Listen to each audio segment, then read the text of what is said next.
Gosta de estar bem informado? Apenas por tempo limitado temos uma oferta especial. Todos os conteúdos Observador com 52% de desconto. Ler as notícias que importam, ao minuto, artigos de opinião sem restrições ou acesso antecipado aos Podcast Plus e muitos mais benefícios. Tire a prova dos 9 e descubra as nossas ofertas. Flash Sale Observador. Mais benefícios, metade do preço. Assine agora em observador.pt por 1 ano com 52% de desconto. Esta é a história do dia da Rádio Observador. Marcos Mendes pode ficar a ver navios? Eu vou tomar uma decisão, sim, no próximo ano. E vou anunciar uma decisão, sim, no próximo ano. Essa decisão não está nada dependente da candidatura de A, de B ou de C. Está apenas dependente, como sempre disse publicamente, da avaliação de duas questões. Saber se considero ter condições políticas e, por outro lado, saber se considero que verdadeiramente posso ter alguma utilidade de ser útil ao país. Porque, ao fim do dia, é a única coisa que realmente interessa. No programa de comentário que tem na SIC, no último domingo, Marcos Mendes disse que a candidatura de Gouveia Melo é quase certa, sobretudo depois da notícia avançada pelo Observador de que o almirante avisou que não quer ser reconduzido como chefe de Estado-Maior da Armada. Marcos Mendes diz que não se deixa condicionar, mas no PSD há quem tema a entrada em jogo de Gouveia Melo por achar que Marcos Mendes não tem as armas necessárias para derrotar o almirante nas urnas. E é precisamente sobre isso que vou conversar com Miguel Santos Carrapatoso, editor adjunto de política do Observador. Eu sou o Ricardo Conceição e esta é a história do dia de sexta-feira, 29 de novembro. Bem-vindo, Miguel. Olá, Ricardo. Miguel, para começo de conversa, Gouveia Melo é ou não é candidato a Belém? Ainda não há um anúncio formal, mas todos os sinais apontam nesse sentido. Falta mesmo só o anúncio. Quem o conhece, as pessoas que orbitam em torno do almirante Gouveia Melo, vão dizendo que a decisão está mais do que tomada. Houve um órgão de comunicação social, no caso a SIC, que disse mesmo que o anúncio será feito em março. Não tenho essa informação, não sei se é verdade ou não. Mas o que já ninguém exclui é que vai mesmo existir uma candidatura de Gouveia Melo. E já disse que não quer ser reconduzido, não é?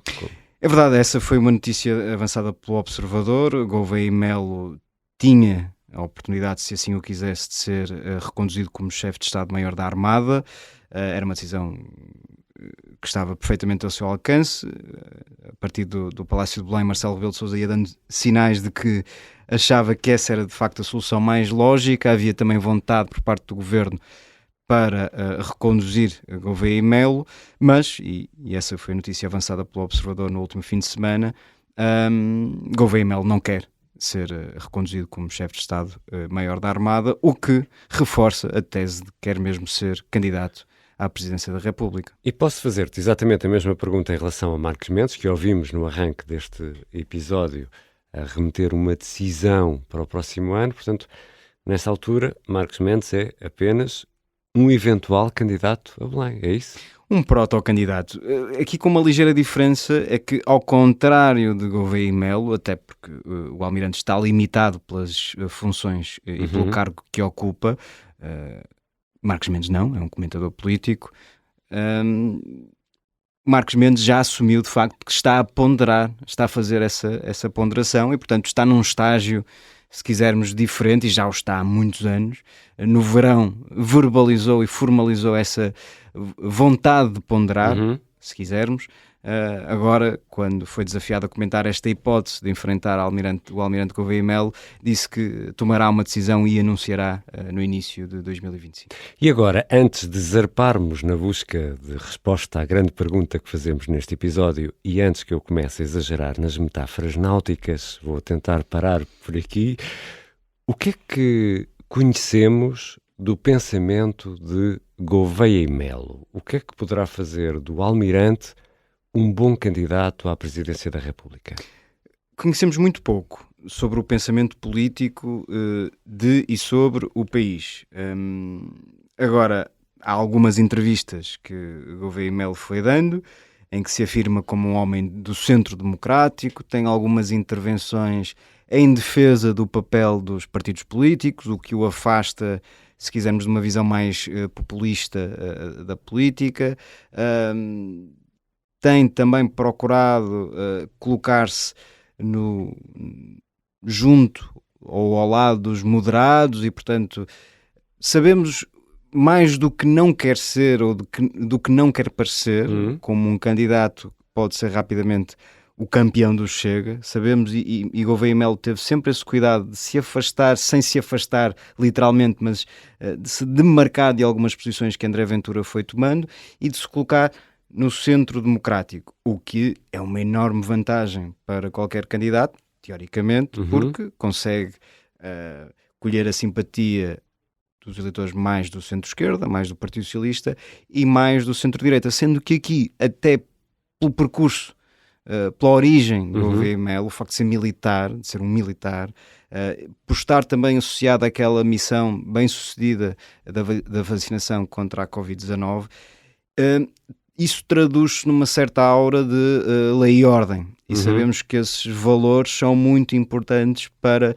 aquele eleitorado da direita clássica. Portanto, por muito que Gouveia e Melo queira manter um pé no centro-esquerda, um pé no centro-direita, acho que no final do dia é justo dizer que é percepcionado como um candidato natural da direita mais clássica, mais conservadora. Já Marques Mendes é um político com anos e anos de presença pública, quer enquanto político, quer enquanto comentador.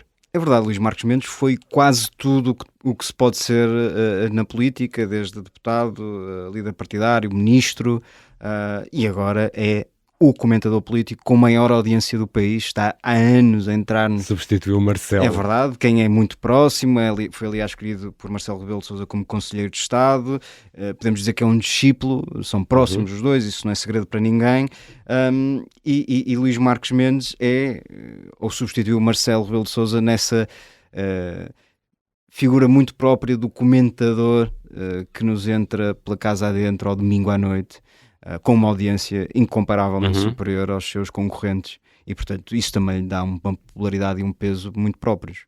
E já agora, o que é que dizem as sondagens de tudo isto? Sem entrar em grande detalhe, porque há muitas sondagens para todos os gostos que estão a ser feitas há muito tempo mesmo, e quando estamos ainda a muita distância das eleições presidenciais, todas convergem num ponto, e esse ponto é que Gouveia e Melo é francamente favorito a ganhar as próximas eleições presidenciais, se de facto avançar com uma candidatura. Depois vai oscilando entre figuras que podem estar mais ou menos perto de Gouveia e Melo, mas o denominador comum é que de facto o Almirante aparece sempre muito bem posicionado em todas as sondagens. Já voltamos à conversa com o editor adjunto de política do Observador, Miguel Santos Carrapatoso. Será que o PSD tem medo de Gouveia e Melo?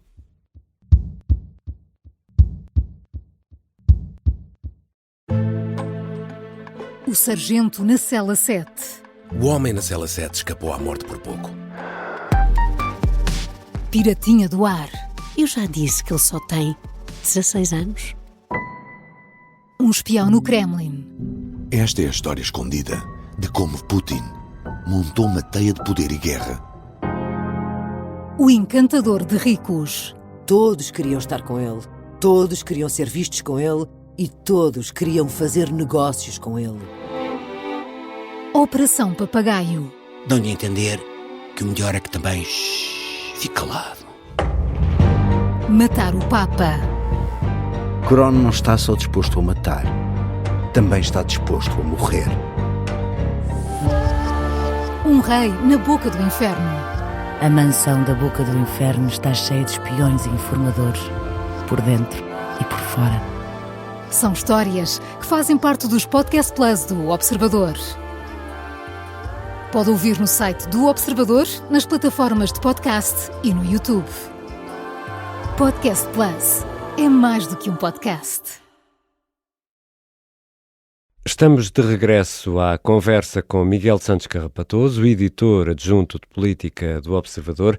Miguel, durante anos pensou-se, coitado do sucessor de Marcelo Rebelo de Sousa, ou como será que o sucessor ou a sucessora vai conseguir superar a popularidade de Marcelo, era uma ideia partilhada por muitas pessoas, mas será que o Presidente da República foi tão popular que agora o eleitorado poderá querer exatamente o contrário, outro perfil, porque já não aguenta este perfil das selfies? Vai-se fazendo essa leitura e tem alguma adesão ou pode ter alguma adesão à realidade. Por dois motivos. De facto, se olharmos para os índices de popularidade de Marcelo Rebelo de Sousa, são muito diferentes do que eram no início. O Presidente da República, o atual Presidente da República, está claramente em trajetória descendente. Uhum. Isso pode ser um sinal de cansaço em relação à figura de Marcelo Rebelo de Sousa e de alguma penalização por decisões que tomou, por intervenções que teve, por casos em que se viu envolvido, e estou a pensar no caso das gêmeas, mas também pode ser um reflexo natural, ou um reflexo de uma tendência que é natural no eleitorado, que é encontrar nos sucessores do Presidente da República perfis diferentes. E foi assim, tem sido assim há 3 eleições, pelo menos. Jorge Sampaio foi sucedido por Aníbal Cavaco Silva, alguém com um perfil muito diferente do socialista. Marcelo Rebelo de Sousa sucedeu Aníbal Cavaco Silva, também com um perfil muito diferente. Portanto, há uma tendência para uma alternância de perfil. E, portanto, ser muito parecido a Marcelo Rebelo de Sousa é, ou pode ser, nas próximas presidenciais, um handicap. E isso pode ser um problema para Marcos Mendes? Poderá estar tão colado a Marcelo que lhe vai dificultar esta tarefa de dobrar este cabo das tormentas? É uma leitura que se pode fazer e que está a ser feita no PSD. De facto, Luís Marcos Mendes tem esta particularidade de ter um perfil, ou melhor, um percurso muito idêntico ao de Marcelo Rebelo de Sousa, um líder partidário que não foi particularmente bem sucedido e que depois se reinventa como comentador político na televisão.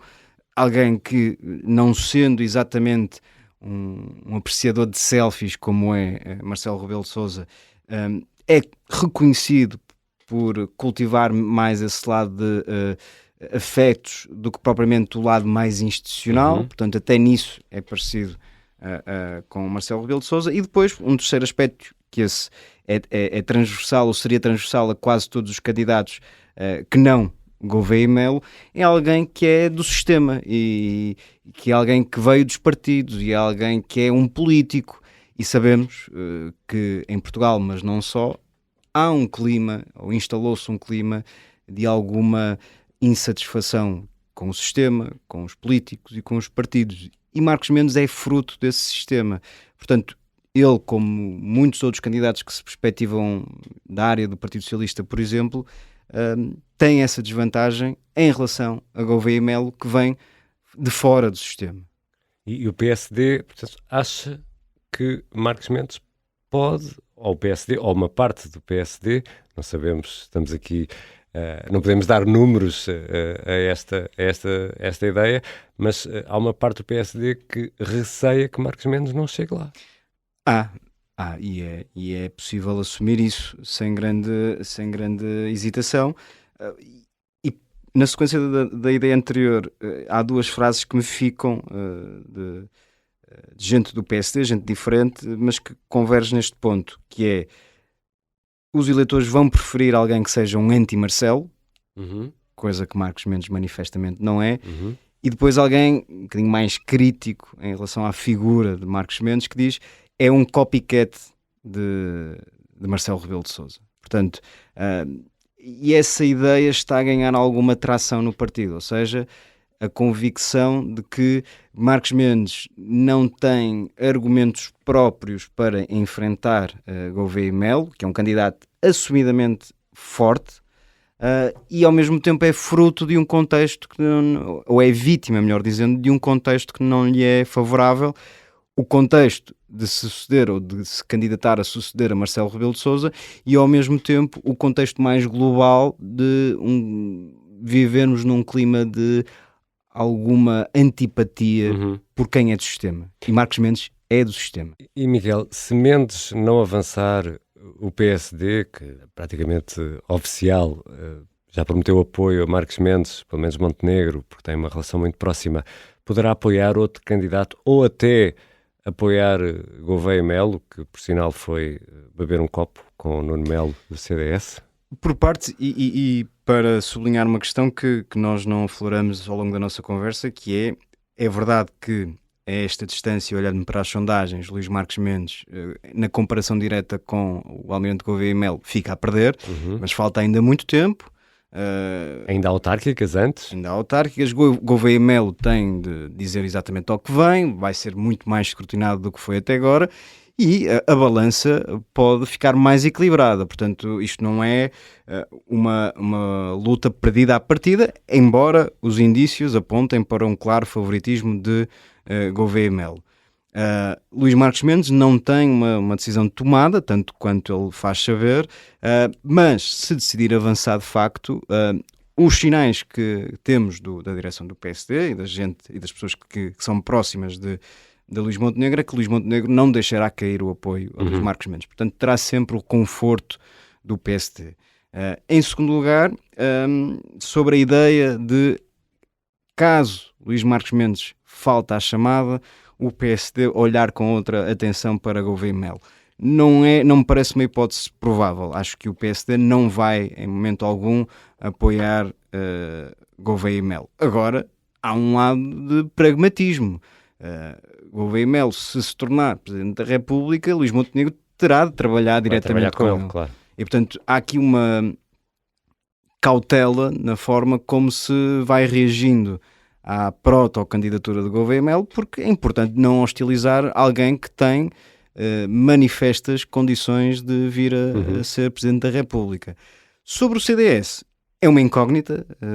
De facto, Nuno Melo criou este facto político. Nós estamos a falar do Almirante e desta possível candidatura a Belém muito por causa do Nuno Melo, que organizou um encontro noturno num conhecido bar de Lisboa.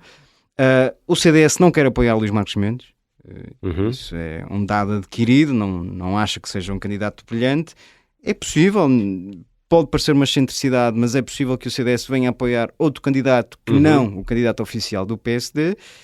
E há muita gente no CDS. Estou-me a lembrar, por exemplo, de Cecília Meirelles, insuspeita de ser uma pessoa exatamente deslumbrada pelas fardas brancas do Almirante, que veio abertamente dizer que não vê problema algum em que o CDS possa ponderar apoiar Gouveia Melo, ao passo que, por exemplo, Diogo Feio veio dizer exatamente o contrário, que não quereria nada que o CDS apoiasse o Almirante. Portanto, há uma divisão no CDS, há seguramente uma divisão entre PSD e CDS, e, portanto, vamos ter de acompanhar atentamente como é que se define o centro-direita, a direita moderada, em relação às próximas presidenciais. E no PSD há outros nomes, há a hipótese de outros nomes. Estou a lembrar-me de José Pedro Aguiar Branco, que não exclui essa hipótese, que aliás alimenta. Esta semana apareceu para enterrar a hipótese de ser candidato à Câmara do Porto. Nota curiosa, Luís Marcos Mendes, no comentário dominical que mantém na SIC, lançou Aguiar Branco para essa corrida autárquica. Por algum motivo, seguramente uma coincidência, Aguiar Branco veio responder dizendo que não está disponível para entrar nessa corrida autárquica, não excluindo a hipótese de entrar numa corrida presidencial. Portanto, tudo isso terá sido coincidência, seguramente. Há também... até a coincidência do autarca do Porto ter lançado a candidatura presidencial de Aguiar Branco. Tudo coincidências, seguramente. Há outras figuras. José Manuel Durão Barroso é sistematicamente apontado como alguém que teria perfil para avançar nessa corrida, embora os sinais que dá é que não está disponível. Rui Rio, um clássico. Pedro Santana Lopes, que esta semana também no canal Now disse que gostava de ver sondagens para perceber se tem ou não hipóteses de ser candidato. Não resistiu em dizer que Luís Marcos Mendes não tem qualquer hipótese na competição direta com Gouveia Melo. E há o inevitável Pedro Passos Coelho. Chegamos a essa última pergunta. E Passos Coelho? Pedro Passos Coelho, a hipótese Pedro Passos Coelho continua a ser o grande sonho? Continua a ser terra à vista, desculpa, não resisti à metáfora. É quase já de domínio mitológico, Pedro Passos Coelho. A hipótese de Pedro Passos Coelho para Belém tem 3 problemas. Primeiro problema, Passos Coelho não quer. Esse é um problema forte. É um problema forte.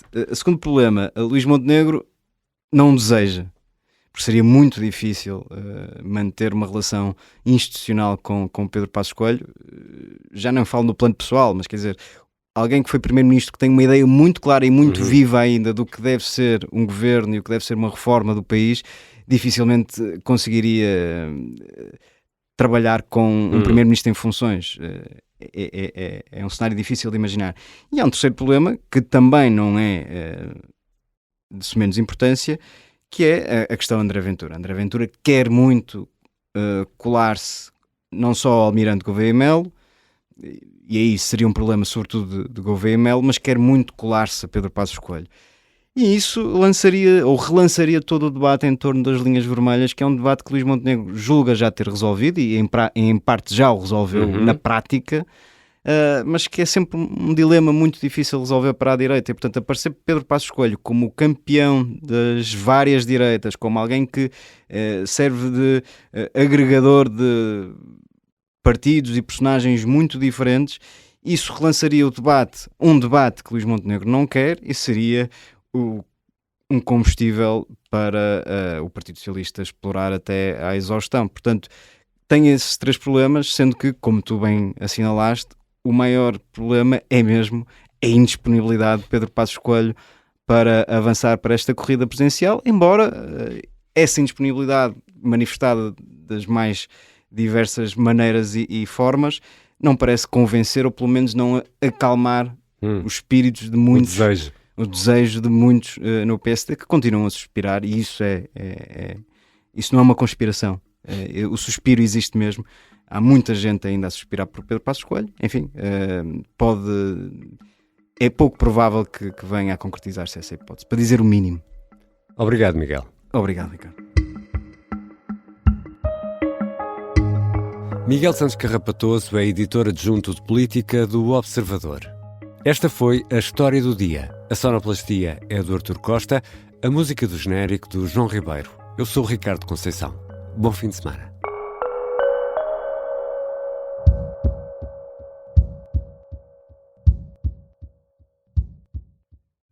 Se gostar deste podcast, pode seguir, dar 5 estrelas e comentar o episódio na Apple Podcasts ou no Spotify. Pode também subscrever e gostar no YouTube. Assim recebe uma notificação sempre que houver um novo episódio.